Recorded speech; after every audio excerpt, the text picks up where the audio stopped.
Hola amigos, espero que estén súper bien. En la sesión de hoy vamos a hablar de las máquinas de Carnot. Y para eso, antes nuevamente tenemos que definir algunas cosas, dos tipos de procesos en particular, que son conocidos como los procesos reversibles e irreversibles. Estos procesos nos van a decir cierto tipo de información relacionada a la segunda ley de la termodinámica. Y luego de esto entonces vamos a poder definir el ciclo de Carnot y vamos a darnos cuenta de que es uno de estos procesos en particular. Vamos a estudiar su eficiencia y de alguna manera vamos a decir entonces cómo se conecta este ciclo de Carnot con la segunda ley de la termodinámica. Previamente habíamos comentado de la segunda ley de la termodinámica que no hay ningún tipo de proceso en el cual la eficiencia sea 100%. Eso quiere decir que hay una pérdida de energía con el ambiente. Entonces, en general, todos los procesos que nosotros vemos ocurren en una sola dirección. En el sentido de que si, por ejemplo, tenemos una taza de café y dejamos que ésta se enfríe, es difícil entonces, o no va a ocurrir, que desde el aire que está frío vuelva a recuperar energía y calentarse a su estado original. Entonces, esto nos lleva a preguntarnos, ¿hay algún tipo de procesos que nos permita definir o que nos permita ir de un estado inicial a uno final y al revés, sin que el ambiente se dé cuenta? Estos son los procesos que nosotros llamamos como procesos reversibles y los definimos como procesos que se pueden invertir sin dejar ningún tipo de rastros en los alrededores. Por invertir el proceso entonces nos referimos a que de un estado A un estado B podamos volver desde el estado B al estado A sin que el ambiente lo sienta. Y esto solamente será posible si el intercambio de calor y trabajo entre el sistema y los alrededores para este proceso combinado, me refiero de ida y vuelta, es cero. Entonces, aquellos procesos que cumplan con esta propiedad serán llamados procesos reversibles. Los otros procesos, entonces, los que no cumplan con esto, serán llamados procesos irreversibles. Aquí en este punto debemos ser enfáticos en que todos los procesos de la naturaleza son irreversibles, en el sentido de que nunca vamos a poder tener un proceso que sea naturalmente invertible y sin que el sistema lo sienta. ¿Ya? Lo que sí, siempre podemos volver desde un estado inicial a uno final, o volver desde un estado final a uno inicial, mediante algún tipo de proceso. Ahora, ese proceso que nos permite ir de un lado a otro, siempre va a tener consecuencias en el ambiente y por eso, entonces, los llamamos irreversibles. Pero entonces, ¿por qué nos interesan los procesos reversibles? Primero, porque un proceso reversible pasa sobre una trayectoria en la que hay una serie de estados de equilibrio del sistema, eso por una parte, y otro es que los procesos reversibles son modelos idealizados, los cuales nosotros vamos a poder comparar después cuando estudiemos los resultados de procesos reales. Habíamos comentado entonces de que los procesos reversibles no aparecen en la vida real, pero que sí entonces nos sirven como un punto a comparar con nuestros sistemas reales. Entonces uno de los procesos más conocidos, posiblemente el más conocido, es el ciclo de Carnot. El ciclo de Carnot es un proceso que es cíclico, que nos permite entonces ir desde un punto inicial a él mismo, debido a que es cíclico, mediante 4 trayectorias distintas, en las cuales hay condiciones iniciales de presión, temperatura y cosas que hemos comentado antes, pero lo vamos a caracterizar entonces por las temperaturas que les vamos a llamar temperatura alta y temperatura baja. Entonces, si consideramos los puntos iniciales con temperatura, la temperatura alta, el primer proceso que sigue este ciclo es una expansión isotérmica reversible. Aquí, si partimos de la temperatura alta, entonces esta se va a mantener constante y va a hacer entonces que el gas se expanda, pero siempre manteniendo la misma temperatura. Si recordamos entonces que la primera ley de la termodinámica nos habla de que cuando hay una expansión, acá se reduce la temperatura, entonces va a haber una interacción aquí con el ambiente que va a permitir que ingrese calor al sistema, manteniendo entonces la temperatura constante en este proceso. Luego de esto, entonces una vez alcanzado las condiciones de presión y volumen final, va a haber una expansión adiabática reversible. Recordemos que la expansión adiabática se refiere a algo que aumenta su volumen pero sin intercambiar energía con el ambiente. Y esto entonces lo que va a hacer es que, debido a la primera ley de la termodinámica, disminuye la temperatura desde la temperatura alta a la temperatura baja en este proceso. Luego vamos a tener una compresión isotérmica reversible.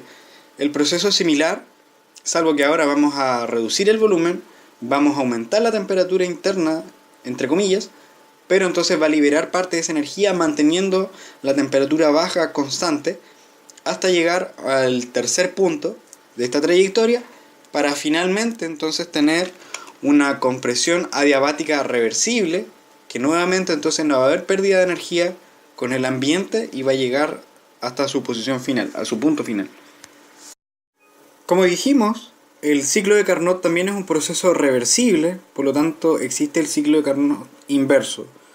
Esto entonces va a tener exactamente el mismo diagrama, salvo que el sentido de los procesos es inverso. Entonces, desde el punto inicial a la temperatura alta, lo que va a haber es una expansión adiabática, va a reducir su temperatura a la temperatura baja, luego va a haber una expansión isotérmica, luego va a haber una contracción adiabática, para finalmente tener una contracción isotérmica. Ahora entonces que ya describimos el ciclo de Carnot, vamos a enunciar los principios de Carnot que nos establecen entonces la relación entre las eficiencias térmicas de las máquinas reales o máquinas irreversibles con respecto a las máquinas que son reversibles o máquinas ideales. El primer enunciado entonces es que una máquina térmica irreversible siempre va a tener una eficiencia menor que una máquina térmica reversible siempre y cuando tengamos las mismas temperaturas inicial, o mejor dicho, temperaturas alta y baja de los dos sistemas. Y el segundo enunciado nos dice que las eficiencias de las máquinas térmicas que son reversibles, y siempre y cuando estén en los mismos puntos, van a tener la misma eficiencia. Estos dos principios van a ser muy importantes, ya que nos van a decir qué tan reversible o irreversible es una máquina real en comparación a una máquina reversible. Y también entonces nos va a dar un sentido de realidad de la posible máquina que nosotros podamos postular. Y entonces, dado que la eficiencia térmica de dos máquinas reversibles son iguales siempre y cuando las condiciones sean las mismas, las condiciones de temperatura, entonces vamos a mostrar cuál es la eficiencia de una máquina de Carnot, la que solamente depende de estas temperaturas. Primero, la eficiencia de cualquier máquina está dada por la siguiente relación que habíamos mostrado previamente, la que en el caso de las máquinas térmicas de Carnot vamos a mostrar en otra oportunidad, que es exactamente esta relación que está por aquí. Entonces, ¿cómo podemos comparar una máquina real con una máquina de Carnot? Vamos a decir lo siguiente. En el caso de que la eficiencia térmica de una máquina sea menor entonces que la eficiencia térmica de una máquina reversible, que para nosotros entonces va a ser la eficiencia de la máquina de Carnot, dado que son todas las eficiencias iguales, entonces nos vamos a dar cuenta de que es una máquina térmica que es irreversible. En el caso de que la eficiencia térmica de la máquina que estemos estudiando sea igual al de una máquina reversible, entonces también va a ser una máquina reversible. Y en el caso de que la eficiencia térmica sea mayor al de una máquina térmica reversible, entonces estamos en presencia de una máquina que es irreal y que es imposible de realizar. Entonces para ver lo enunciado por Carnot, vamos a ver este problema y vamos a decidir entonces si la máquina propuesta es real o no. Nos dice: un científico termodinámico afirma que ha desarrollado una máquina térmica con eficiencia térmica de 50% cuando opera con los depósitos de energía térmica a 1260 Rankine y 510 Rankine. ¿Es válida esta afirmación? Primero, las temperaturas que se nos entregan acá son la escala absoluta de la escala Fahrenheit. Así que existe una conversión de la escala de temperatura a la escala Kelvin, que es la que tenemos que ocupar ahora. Ahora, ¿cómo saber si es válida esta afirmación?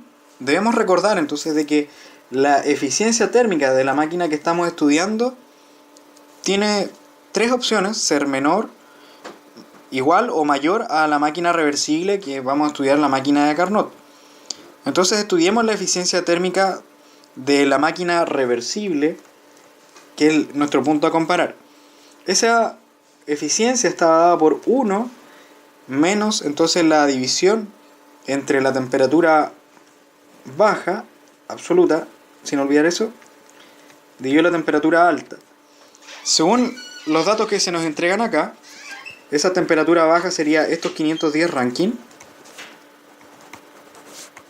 dividido entonces 1260 Rankine.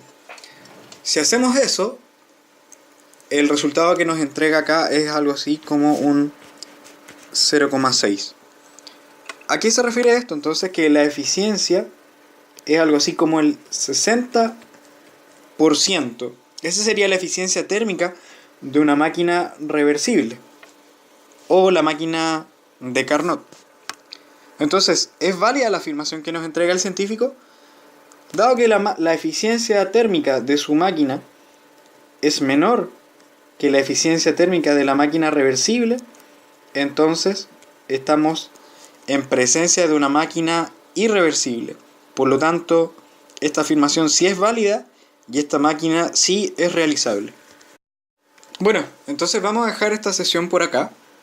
Lo que hicimos entonces, en resumen, dentro de esta, fue primero hablar de los procesos reversibles y irreversibles y por qué estos son importantes cuando queremos comparar máquinas reales. Hablamos entonces como el caso más especial, digamos, más conocido, como la máquina de Carnot, y a partir de esta entonces enunciar los postulados de Carnot para poder comparar y decir entonces si la máquina que estamos estudiando es una máquina real, si la máquina es reversible, irreversible o simplemente no es realizable. Y bueno, si esto les fue útil, compartan, denle like, síganos entonces en nuestra página, también tenemos nuestra página de Facebook, en Twitter también estamos, y nos veremos por ahí, cuídense mucho. Chao, chao.